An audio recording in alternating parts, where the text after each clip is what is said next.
A gente caiu de moto. Ela sofreu Um acidente muito grave, por sinal. A moto tá lá na frente, fazendo gasolina, a gente não pode ir pra casa. A gente passou no quebra-mola, a bunda da Aninha ferrou. Aí não passou. Aí ela foi empurrar a moto, eu não soltei o acelerador. E ó, uma moça. Bora lá, Aninha. Uma moça. Tu vai pedir pra ela? Não, vamos embora mesmo. Desliga esse gravador, Aninha. Com a gasolina vazando. Vou mostrar pros meus netinhos.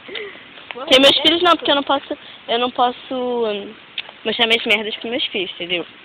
Tá fazendo? Eles não podem ser que nem eu. Ah, tá, então os netos podem ser, né? Meus netos podem, né? Não. Camisinha tem que ser.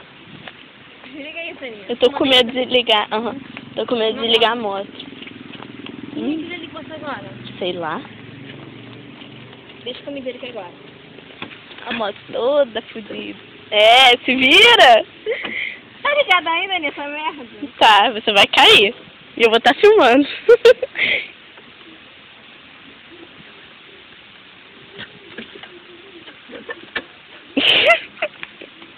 É o descanso, minha querida.